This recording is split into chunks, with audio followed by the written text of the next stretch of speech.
our Community Development Advisory Committee meeting, and welcome and glad you're joining us. Okay, so adoption of the agenda. The agenda for July 14th meeting of the community of the CDAC be adopted. Can I have a mover and a seconder, please? Dennis moves. Alan and Lisa, and all in favor. Anybody opposed? Alan, you're opposed? No. Okay, any disclosure of pecuniary interest or and the general nature thereof? Hearing none, we'll move on to the adoption of the minutes. That the minutes of the CDAC meeting held May 13th be adopted. Mover and a seconder, please.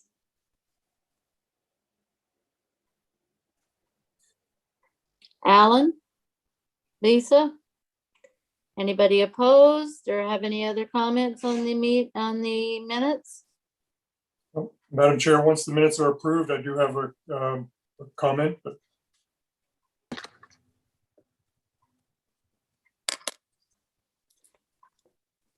okay, so anybody opposed to the motion?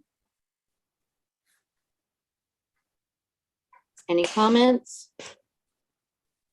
Alan?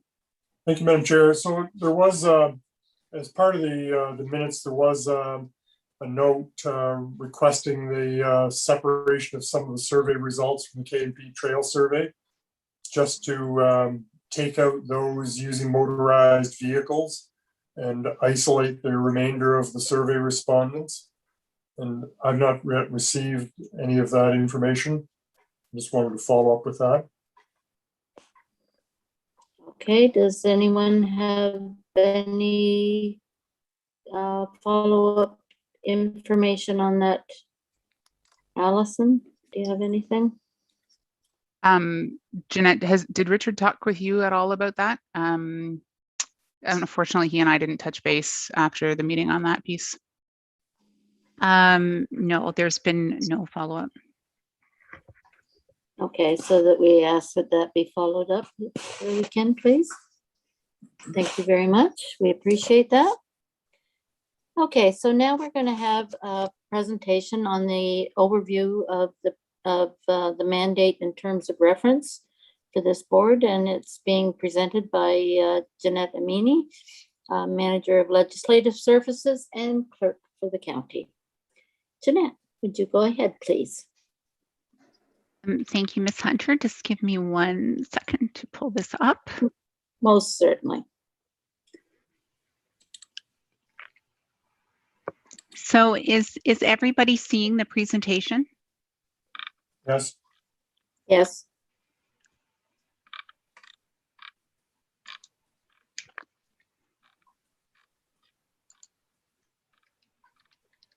Sorry, I've opened it up at the end of it. Okay, so does everybody see that main screen with all of the little words on it? Mm-hmm. Perfect. Okay, so thank you. So I just wanted to provide this little bit of an orientation and mandate. So some of the things that we're going to be going through, and this is again very similar to the orientation that the committee received back in 2019 at its first meeting with this new term of council. So we're going to talk a little bit about the County of Frontenac Procedural Bylaw, as well as the Cdag mandate and terms of reference, and then a little bit about the Code of Conduct for members of County Council and committees, keeping in mind that we do have 2 new committee members here, so it won't be overly long, but I did just want to touch base on those for the new members. So just to start out, municipalities, I wanted to point out, are governed by the Municipal Act, and the Act ensures that municipalities are open and transparent and accountable to the public. So again, the Act points out that municipalities are created by the province to be responsible and accountable governments with respect to matters that are within their jurisdiction, and it also is to ensure that they're providing good government with respect to those matters that are within their jurisdiction. So for the first thing there, the Municipal Act does require that all municipalities have a procedural bylaw. And specifically, Section 238 of the Act requires that every municipality and local board shall pass a procedural bylaw for governing the calling, place, and proceedings of meetings, and that meeting procedure shall provide for public notice of those meetings. The next piece there is that both the Municipal Act and our procedural bylaw require that all of our meetings are open to the public except under certain conditions. It also requires that the purpose of procedures is to seek and achieve consensus in an orderly and efficient manner. So this sets out basically how we move through the agenda, how we move through those items, the duties of the chair, the duties of the members themselves, and it just ensures decorum at meetings. And then lastly there, the county procedural bylaw governs both council and its committees. So in terms of the committee mandate, the advisory committees are created by council. So specifically section 27.1 of our procedural bylaw states that council shall determine the appropriate number of committees, their membership, their mandates, and their reporting practices. Advisory committees can only do what they're authorized to do by council. So again, this is found in the committee mandate, and all of the committee mandates are found in Schedule B of our procedural bylaw. And then the last bullet there, advisory committees are only mandated to advise council, and any recommendations must be approved by council prior to any action being taken. So specifically under section 27.16 of our bylaw, it states that no action shall be taken on committee recommendations until they are approved by council, unless the responsibility has been delegated to the committee.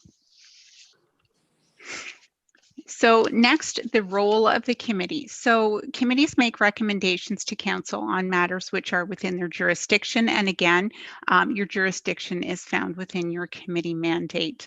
The committee guides and they request staff to provide reports on the direction and nature of policy development, fact finding, and analysis and generation of public policy matters.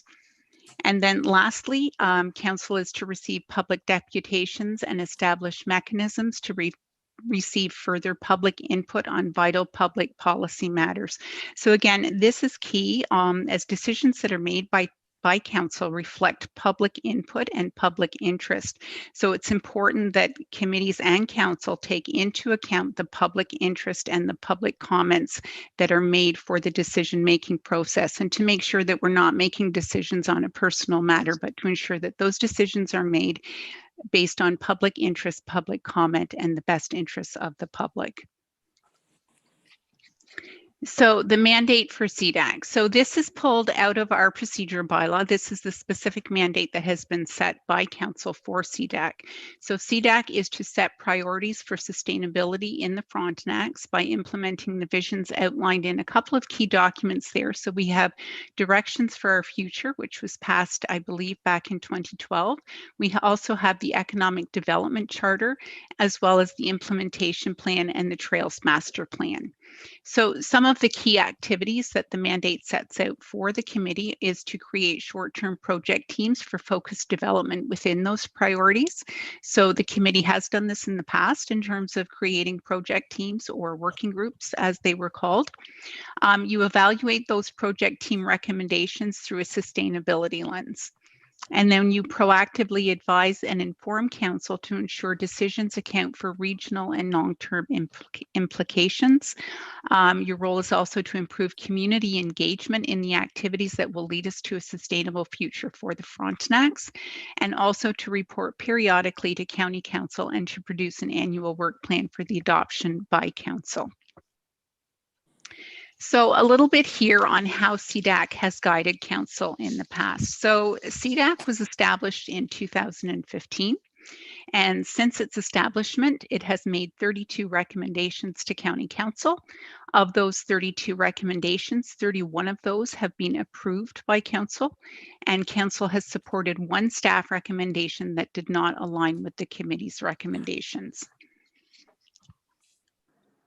So just an overview of those recommendations. So in 2015, Cdag made one recommendation to council, which council approved. In 2016, it made 8 recommendations, all of which were approved.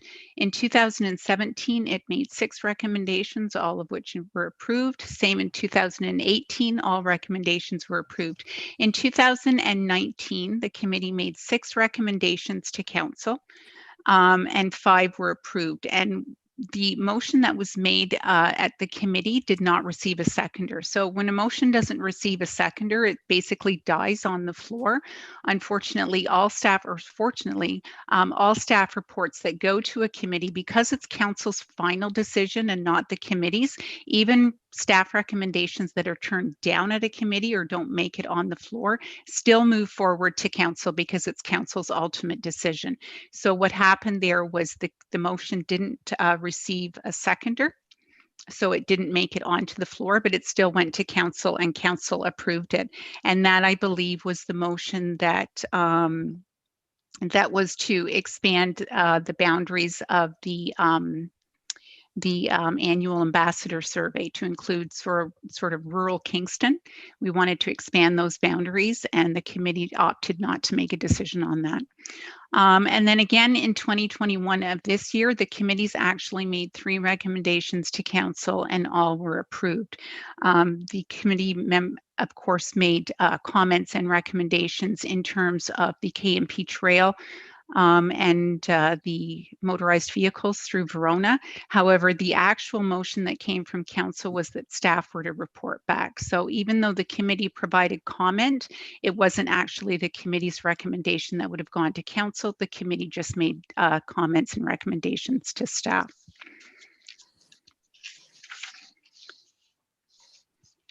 So I know that this was a topic of discussion at your last meeting. So are there any questions in terms of the committee's mandate before we move on?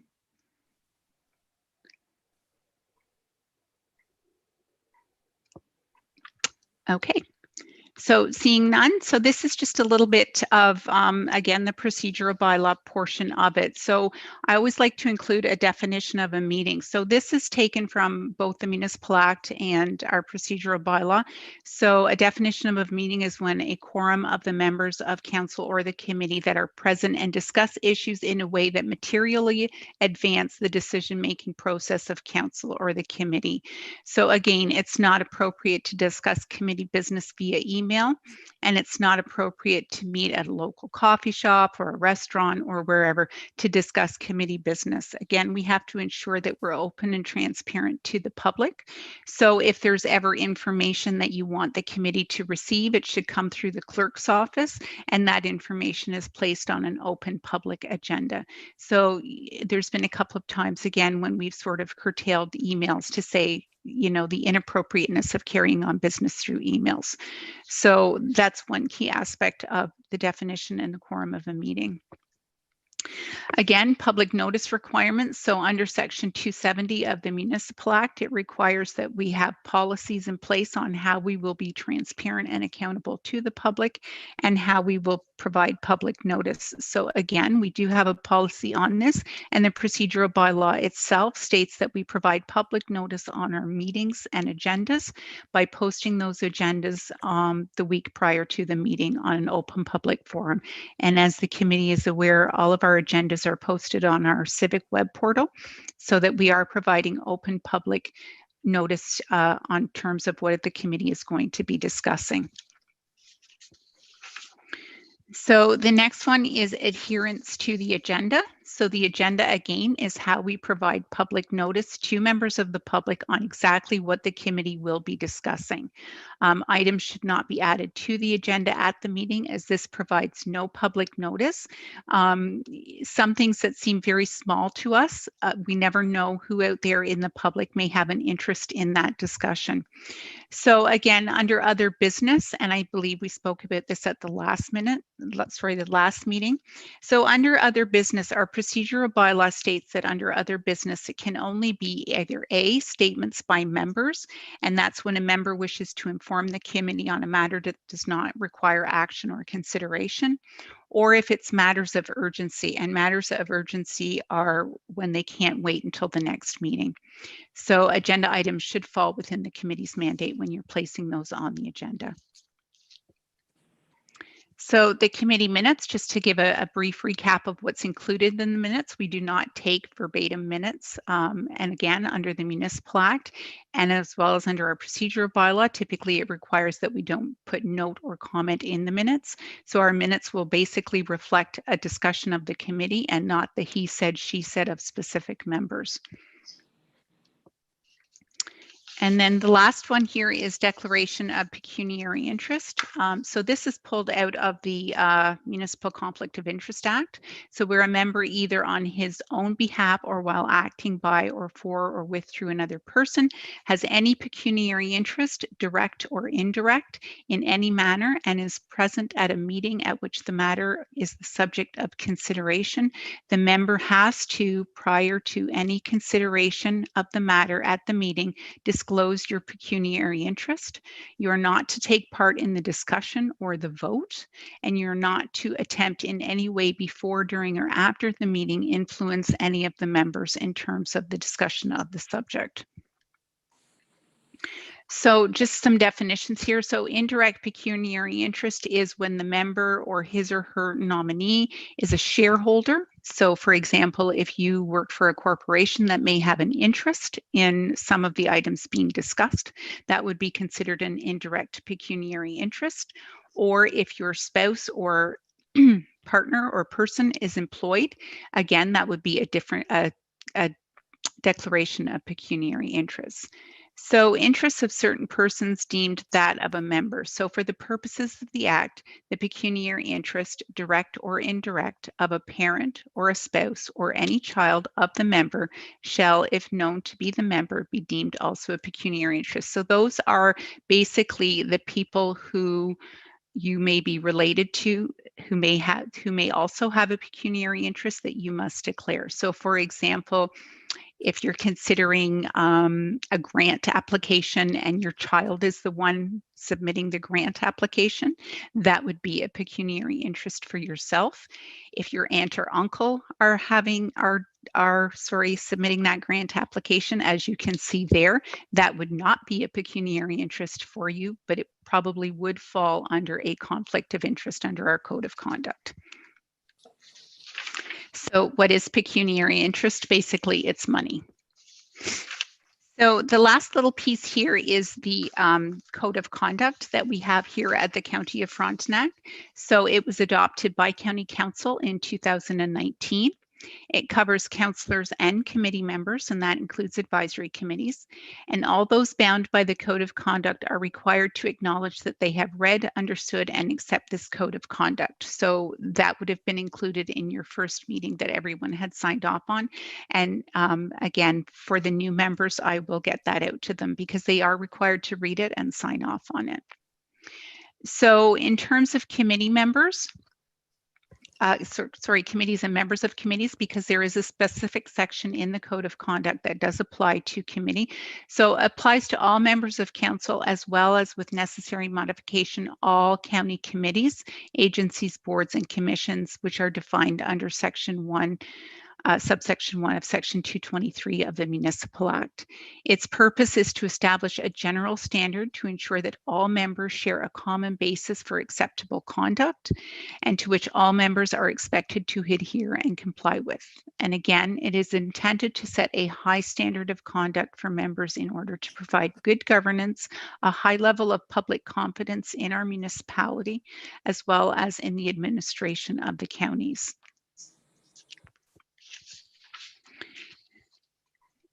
So under the code of conduct, if a member of the public makes a complaint that a councillor or a committee member has contravened the code of conduct, Bill 68 broadened the role of the Integrity Commissioner. So the Integrity Commissioner is now able to investigate alleged contraventions of the Municipal Conflict of Interest Act, as well as the Council Code of Conduct. So the Integrity Commissioner is also contracted to provide advice to members of the committee and is as well as members of council. So if you're not sure if you have a conflict of interest, you are able to reach out to our integrity commissioner, explain the situation, and ask them if you may have a potential conflict of interest. Staff cannot advise you on whether or not you have a conflict of interest. So again, all requests from members of council or a local board to the integrity commissioner for advice will need to be in writing. So you can't just call them up, you need to put it in writing. Something else that is contained in our code of conduct is gifts and benefits. So section 7 of the code of conduct outlines the area of gifts and benefits. So again, there's some criteria there. So any gift to a member risks the appearance of improper influence. So gifts may be improperly influenced to create an incentive for a member. So section 7.2 outlines when a member is entitled to accept a gift or a benefit other than the following circumstances. So if you accept a gift or a benefit, you have to disclose it to the clerk. You have to keep a running tab of any of those that you disclose, and as well, that disclosure is public information. So if you disclose to me that you did receive a gift, I do keep a tab of those, and they are subject to public disclosure. And I did go through that a little bit quickly because most of you have, as I mentioned, received this back in 2019. But if there's any questions on any of the information that was provided here, I would be happy to answer them, especially from the new members if they have any questions. And I'm just going to, if everybody's okay, I'm going to stop sharing my screen so that we can see everybody back up on the screen.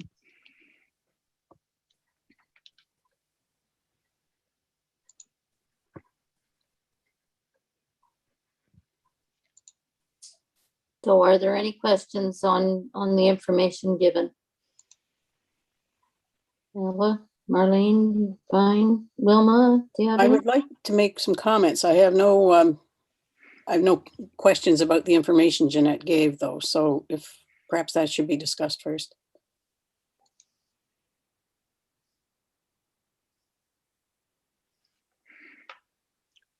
Okay, Wilma, I would say go ahead. Okay. I've been with this committee since its inception, and I feel it's a valuable committee. But I do not like the direction it took and is taking at this point. And this goes back to I think it was our last actual meeting when we discussed the issue of the specific issue of trail use through Verona. I feel we had a full discussion, and even though a motion was not made, all members appeared to be in agreement.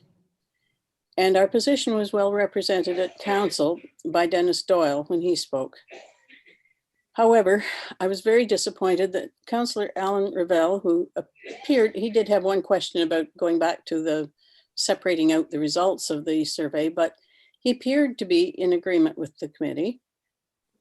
Yet he turned the whole thing around by making an amendment in South Frontenac Council that the group be given one more season's use of the trail, and then voted for that amended version of the motion, which then went through to county, and he voted in favor of permitting that use. And I just felt that the rest of the committee members had not really been respected in that series of events. And I will be sending my letter of resignation to the county, and I'll see that you get a copy of it. Because I think we've just become a rubber stamp for the direction that perhaps it's felt the CDAC should be going, or that the economic development should be going, which overall I feel has been wonderful. And this committee has been a good way to find out about new projects or possibilities, and I've really admired that. But I think my time's better spent elsewhere. So with regret, I will be submitting my resignation. Do you want me to stay with the rest of the meeting? Alan has raised his hand. Yes, Alan. Yes, Madam Chair, if I might respond to comments that Wilma has made, and there are a couple of concerns when the matter came before our council to consider whether we were going to ask that motorized vehicles cease immediately, which was the request of our committee. I supported that and continue to support it. However, I polled a number of members of our council and realized that that situation was not going to pass at our council. Our municipal council would not support that resolution to stop ATV use going through Verona.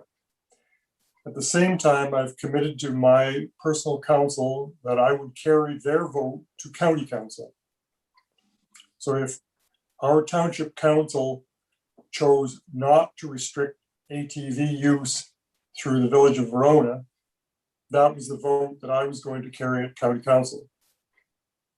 The opportunity came up, rather than lose the vote, both at our township council and at county council, an opportunity came forward to offer an extension while the matter was further considered by our township council in the months ahead as we looked at the master plan for the village of Verona. I still do not want to see motorized vehicles traveling through Verona. But I'm also trying to be practical about it in terms of what was going to occur at county council and our township council. That's why I made that decision.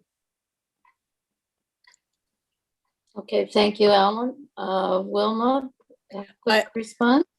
Thank you. I would have been interested in seeing how South Frontenac would have voted had you not added the amendment. That's another issue, and I don't want to argue it now.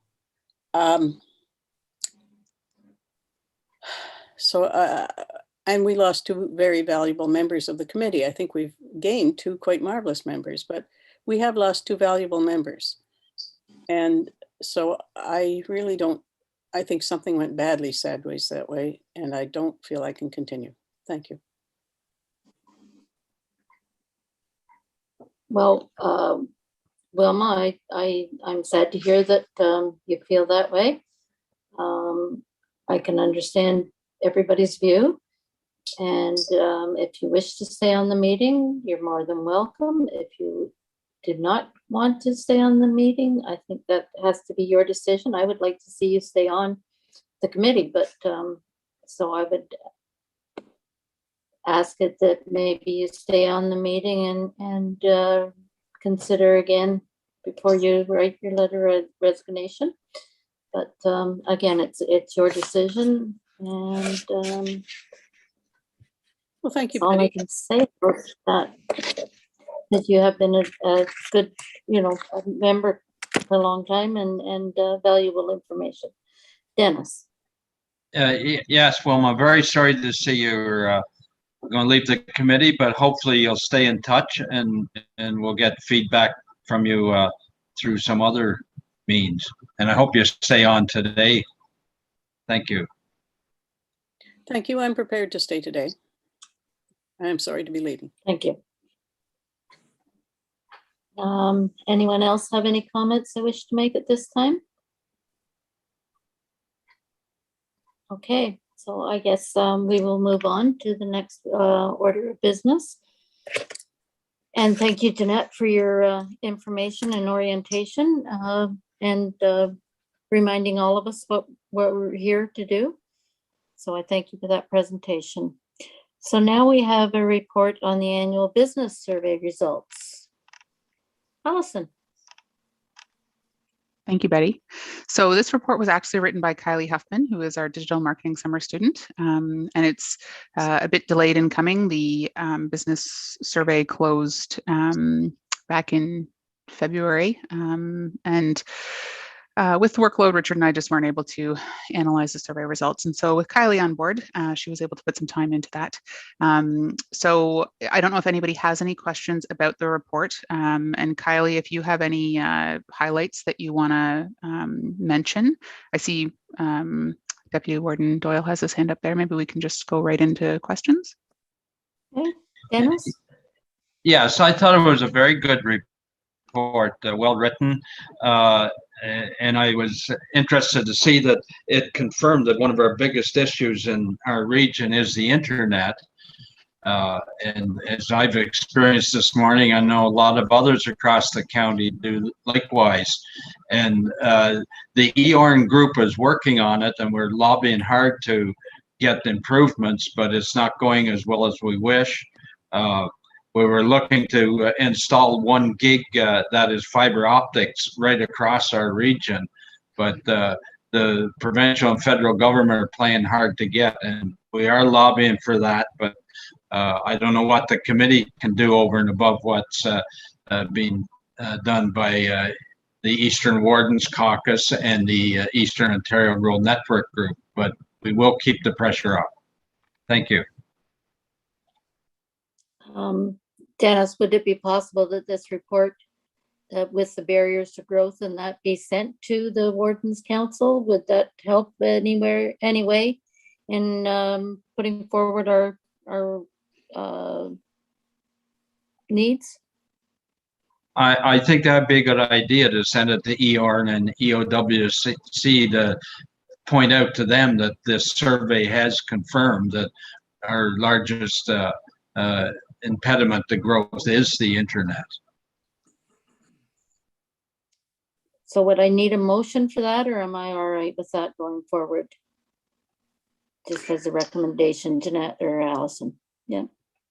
I'd ask Allison? Jeanette to speak to the logistics of that, Betty, but I wonder if there's a more strategic approach, and I only say that because in the destination development plan, there's a report later on, you'll see in the destination next assessment that was just conducted, lack of internet connectivity and challenges there is also highlighted as a major barrier. So as much as this one survey does point that out, it's an issue that has come up, several times over the years and in several ways. So we could simply forward this, I think, if Jeanette's supportive of that.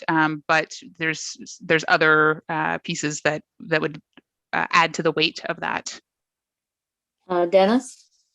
Yes, if we forward, I think we'd have to have a quick summary note to say our biggest impediment to, according to the survey, is the internet. So I think, because it might be risky to expect everybody to read the whole detail and pull that out. And I think I see Marlene's hand up on the side. I don't know if you see that, Betty. Sorry. Yep, Marlene. Hi. My question's not about the internet, so if you want to finish that, close that part of the conversation, I have a question about another comment in the report. Okay, thank you.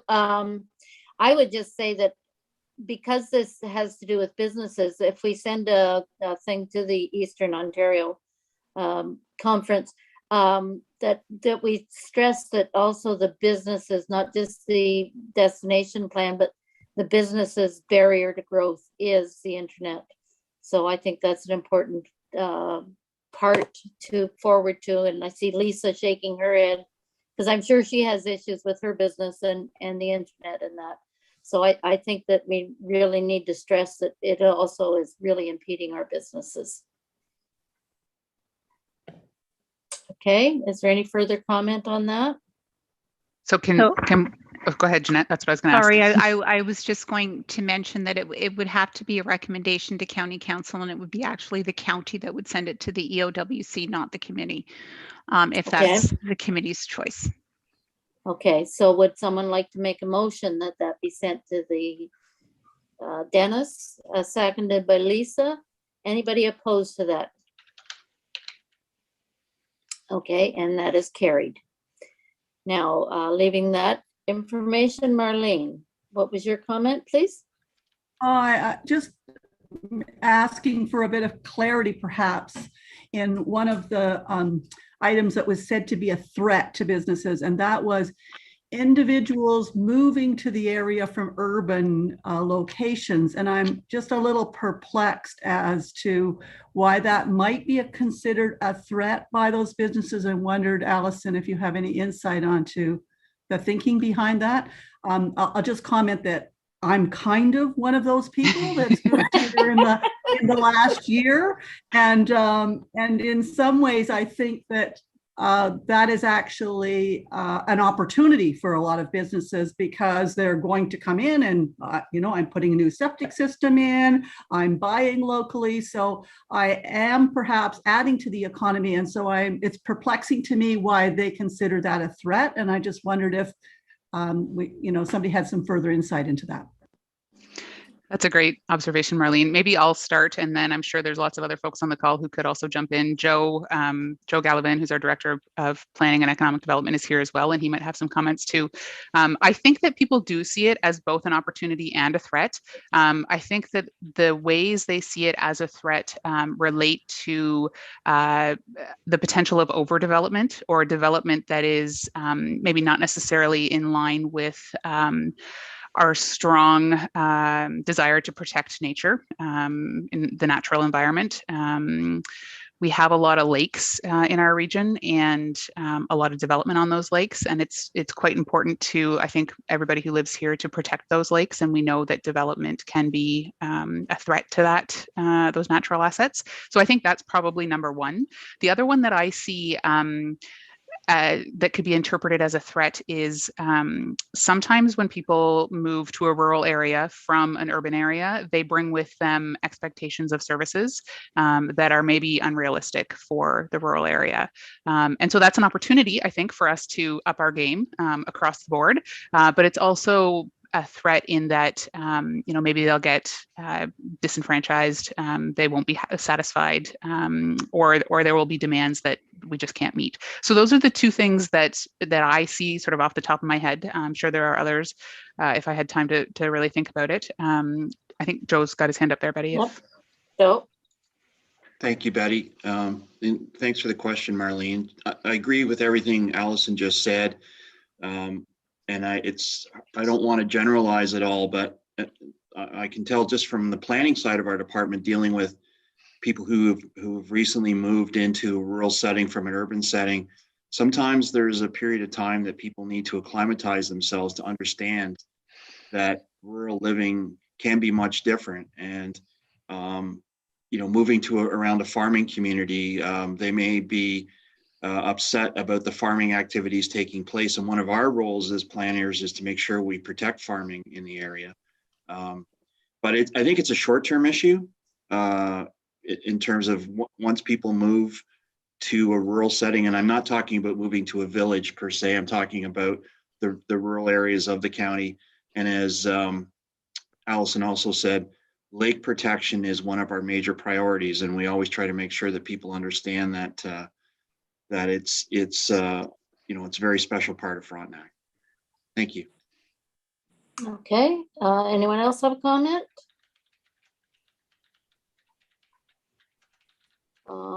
The only thing I would say is especially up in this area is people, especially seniors moving up here, and then they run into health issues and realize that there isn't the services that they expect. The ambulance isn't there in 5 minutes. You have to kind of take care of yourself till somebody comes. So there's issues like that. I've seen people move here and one of the spouses not be happy with the activities. And I've always said you can be as busy or as unbusy as you wish. That's your decision. But some people move here with expectations of more things than they can receive and immediately move back out, which is unfortunate. Because like I say, you can be as busy as you wish. Wilma. Yeah, I agree. I'm a long time resident.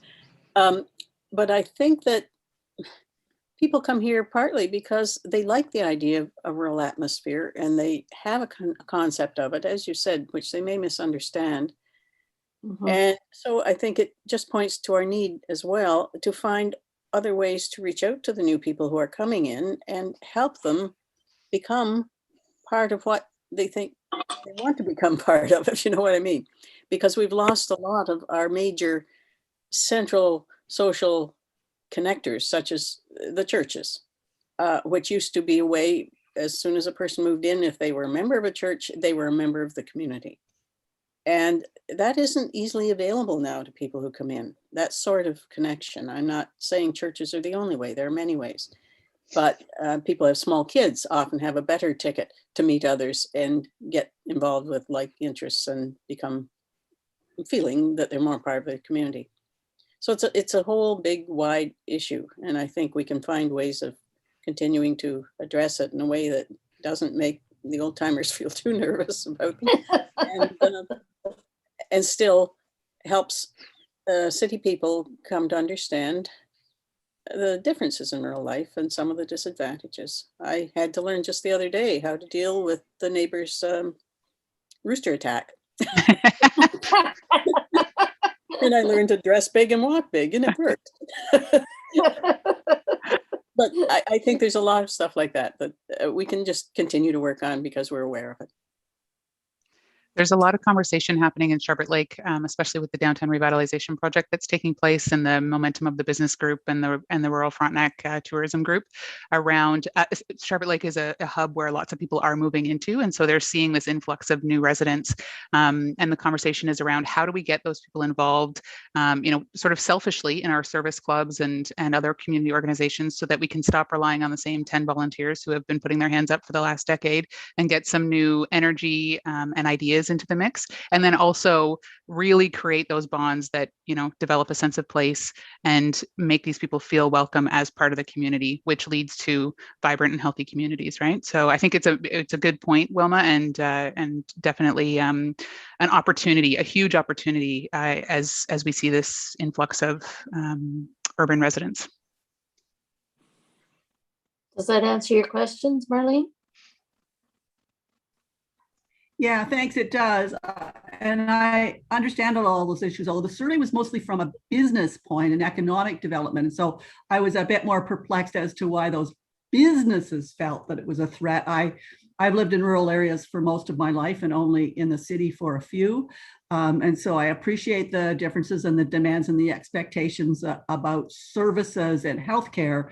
But my understanding was that survey was more about businesses. And so I was a bit more surprised because of that aspect, but answered questions, got all my questions answered. I'm fine. Okay.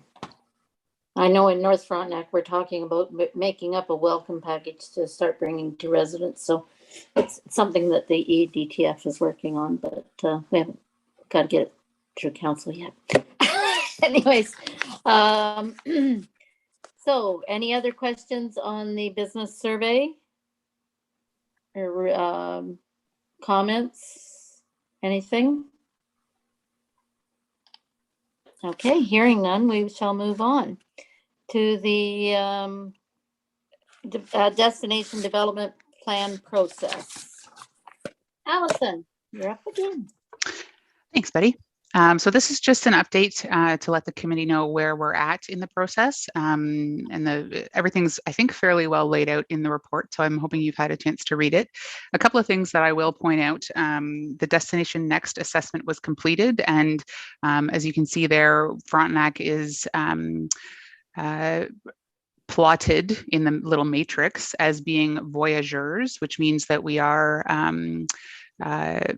people see us as being slightly weaker in terms of destination strength and slightly stronger in terms of community alignment, which I think makes sense. I think we could all agree that, there's quite a bit of work to do in terms of product development, the tourism industry and ensuring that we have the right kinds of things for visitors who are coming here and we have enough of them, especially in terms of accommodations.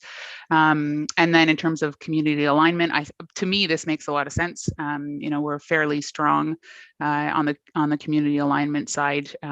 Partnerships is one of the strongest pieces where we were rated, and I think in my work, I see that throughout the community. People are really happy to support each other.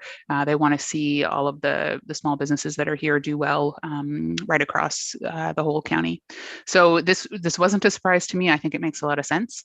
And then a couple of other things just pulled out of the reports, which I have linked to. Hopefully you've had a chance to look at them, is two areas of concern in terms of destination strength are international readiness and convention and meeting facilities, but they were also rated as lowest in terms of priority. So I think that makes sense. You know, it's a low priority, and so we haven't paid a lot of attention to it.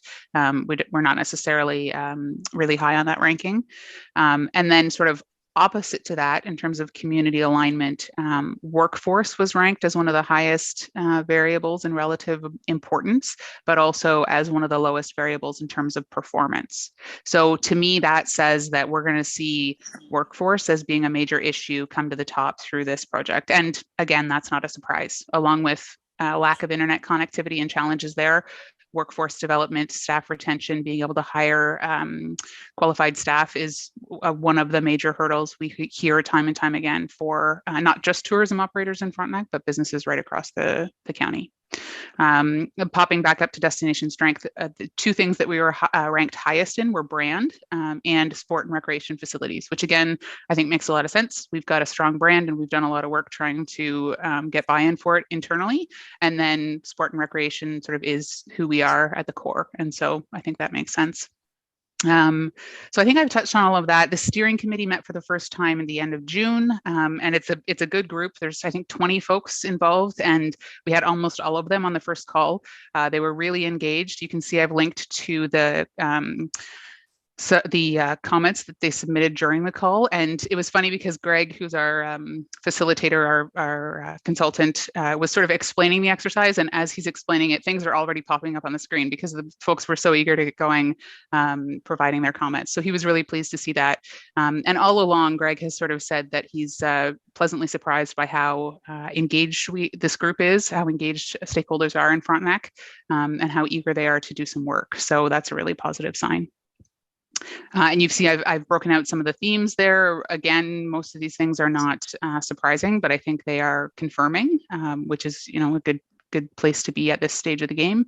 And then I've outlined some next steps. So right now, our consultants are conducting one-on-one phone calls, phone interviews with quite a few members of the steering committee, and then also some other folks that have been identified, as well as we're going to start arranging focus groups in the summer. We've got, I think, 6 sort of categories outlined. The first ones that we've fleshed out are around accommodation. I think there's food and beverage, and then there's another category, which I can't remember right off the top of my head, that we have sort of a good group of people identified to participate in. Those will be virtual. There's potential that we might get to in-person meetings later when we do some town halls later in the process, but for now, everything's virtual. So that's where we're at right now. It's going quite well. It's a project that's sort of ticking along in the background. I think we've given ourselves a realistic timeline, and I think it's going to really give us a good strategic approach for the next few years. Are there any questions? Dennis? Yes, we've had positive feedback in our community on the Community Development Advisory Committee, so that is a good add. And also, one of the big issues, as you mentioned, Allison, is people are having a real hard time getting employees to open up the businesses. We've got 2 restaurants here that have had to just open up, even though it was only outdoors. They can only open 5 days a week because they just can't get staff to run it. And the issue seems to be partly because people can still get some government support financially, just aren't working, but I think it's more complicated than that. And I don't know what we can do as a committee to help businesses attract the employees they need to run. But it'd be nice if we could come up with something. I think that there's certainly workforce development issues right across Eastern Ontario, as well as right across the country. So it's certainly not something that we're isolated in or really all that unique in. So maybe this is one of those areas where we need to strengthen our partnerships with other agencies in the region that are doing some work on this front. I think Lisa's got her hand up. Yes, Lisa? Oh, we can't hear you, Lisa. Mute. I don't think she's muted, but. No, we can't hear you. Technology. I apologize, new laptop. I usually leave my mic on. As a business owner, I've spent 3 months now looking, and from an extreme standpoint, I have contacted people directly on Indeed, LinkedIn. Dennis is right. There is some incentives. There's also an issue where daycare centers can't accept as many children. And because there is no daycare, there are some workers who literally cannot go back to work because there is no one to take care of their children. I don't know that that's within the scope of this committee and being able to do anything, though. Unfortunately, until things are wide open, there's not a whole lot we can do. But I can tell you I've gone to some extremes to find workers and have finally, as of today, set it aside and am concentrating in other direction. But there is nobody. And incentives, yes, but there's also some difficulties with people being able to return to work because there aren't positions for children. There aren't caregivers for seniors that are dependent on them. There's all kinds of reasons. I think we've also seen in the rural area, these things are all compounded by lack of affordable housing, lack of transportation options. So it's not like you can just rent an apartment, hop on the bus, and go to your, part-time tourism seasonal job. Those things, those infrastructures just aren't there. So sort of layers upon layers of challenges on this front in Frontenac for sure. Yeah. And anybody else got any other comments put forward? No. Okay. It's a good report. Thank you very much. It's very informative. And we look forward to seeing what goes forward with that committee. Okay, so now we're on to film and television in Frontenac. So there is a motion, and it's be it resolved that the Community Development Advisory Committee recommends that Frontenac County continue to work with Kingston Film Office, Regional Tourism Organization 9, and other partners to attract additional screen-based content productions to Frontenac County. And further, that the support to and attraction of film, television, and other component content productions be included as part of the 2022 to 2026 Economic Development Business Plan. So as you know, there is filming going on right now in Harrowsmith. And so I would like to hear any comments on that recommendation and any other comments that you have to add to that motion. Dennis. Yes, before Jeanette speaks up, I think we should have a mover and a seconder so we get it on the floor to discuss. Sorry, right. Okay, mover and a seconder. Lisa, seconder. Alan. Okay, now we can discuss. Wilma, did you have a comment? Yes, just that the movie attempted or filming in Verona went very well, and there was a really good community involvement in terms of accommodating them, the food prep and the rest, and everybody seemed to have a very good time, and it seemed to go very smoothly. I don't know what the movie itself will be like, but I think it was a very worthwhile experiment. And it helped with the economics of the village. Yes, and that. It gave the Lions Club a real boost because they provided all the food. Great. That's good to hear. So any other comments that you would like to make on this motion?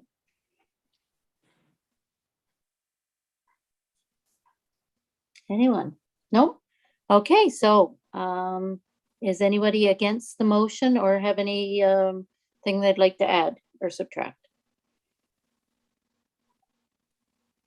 Okay, so no one is opposed. We will approve the motion is made.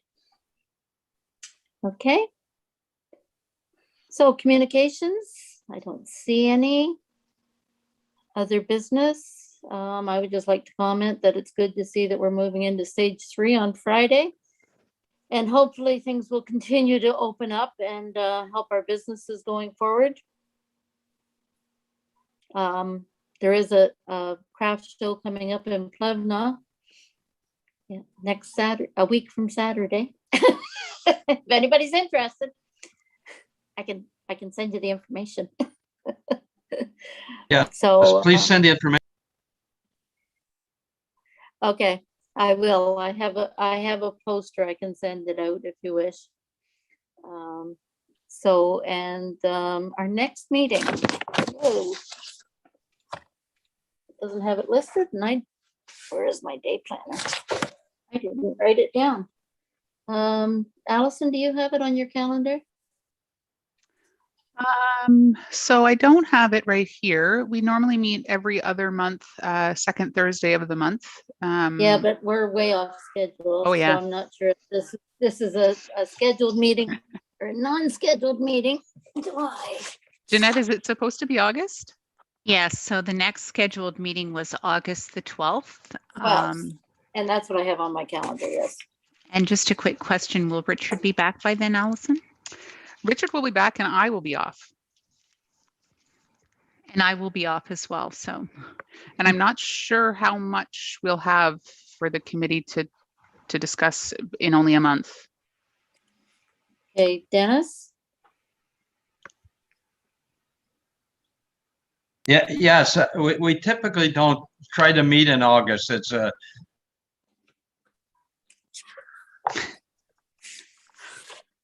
He froze, but he got the important part of the statement out. But if we don't meet in August, then we're not scheduled till October. Will there be anything on the open farms or anything like that to come up before then? Well, actually, September would be a terrible time for me to try to attend a meeting because the open farm starts the day after we would be scheduled to meet. And so I'm sure I will be up to my eyeballs in all the last minute things. So I would September 9th. Right. So by October, we could have an open farms report. We could report out on the event. So that would make more sense for me. But that would be the 14th.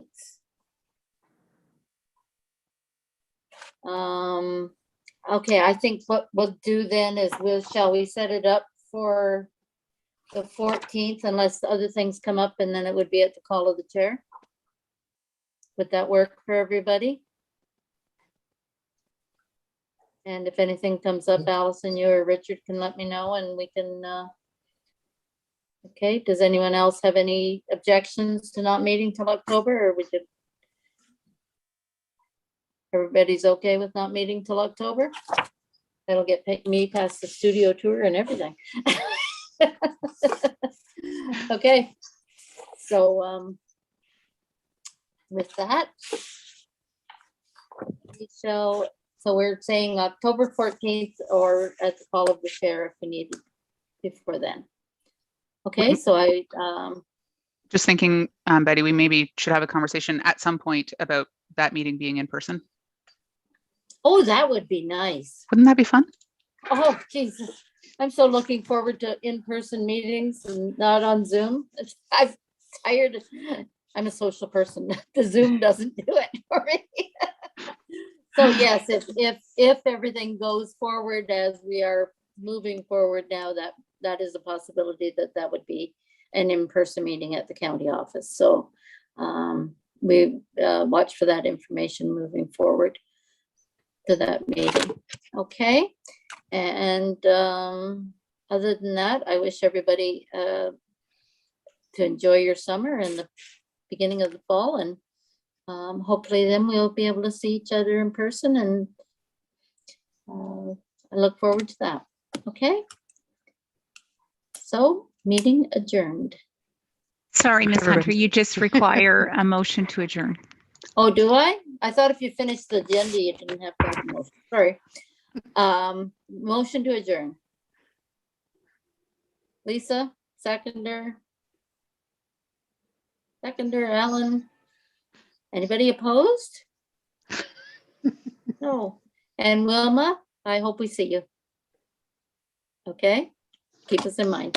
Okay, talk